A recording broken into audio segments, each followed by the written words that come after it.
So we have a whole system now, which we've been working on for a long time. And it's based on basically two things. One is it's extremely detailed. We have a section called assumptions. It is really long and it really annoys clients because they're like, and I put it in very plain language. There's no lawyer language in it. It's just, just as simple as the lighting designer. If we're not hiring the consultants and they're hiring the consultants, as an example, what are the consultants doing? What are they doing? What are you doing? There could be a huge shift in what people think is actually happening. So lighting design is a classic one. Who's doing the lighting design?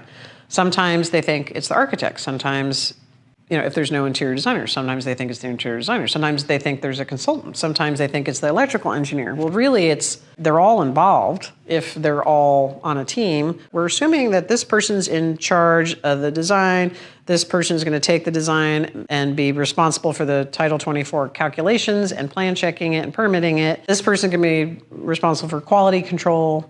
That's really detailed, just because that's always something that gets screwed up in projects. Another assumption, there's not going to be any entitlements. like that's a big one. If you're in a project and you do a full proposal and then you get in and all of a sudden there's an entitlement process, that's a big deal and take an enormous amount of money. So you want to make sure it's really clear. We're assuming there's no entitlements in this process.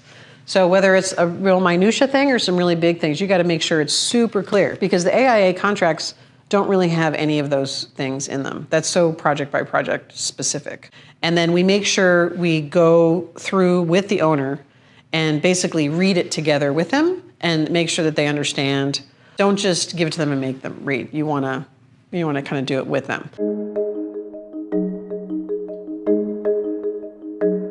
So then the other thing we do is choice. So one is really detailed assumptions, and the other thing is choice. You go to Amazon or any of these sites now, and we all have a choice, right? You want free shipping, but it's this, or do you want to pay and it's that? It might be somebody really needs it tomorrow and doesn't care how much it costs. And somebody else really needs it to be as cheap as possible. They don't care when it comes. Well, it's the same thing with clients. So you might have one client that just wants the minimum basic services, doesn't want you to do anything extra, and wants the cheapest price. And then you might have somebody else who needs a lot of hand-holding, who needs the extra meetings, who needs you to do the extra renderings and all that kind of stuff.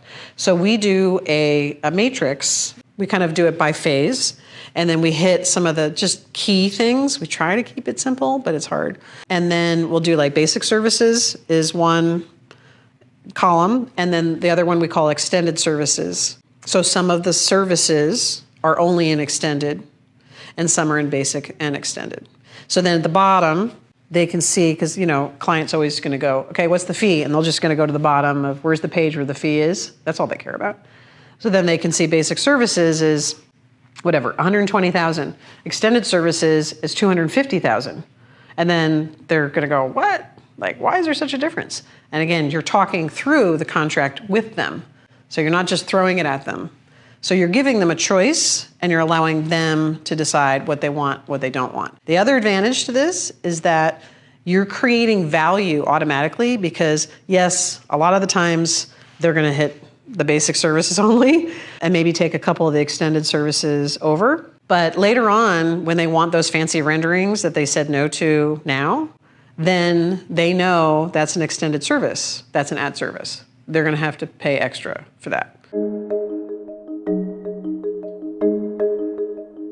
When the client wants to reduce a fee, they'll just say, oh, just shave some off the top. Or, you just give us a little break, And it's like, we're happy to reduce the fee.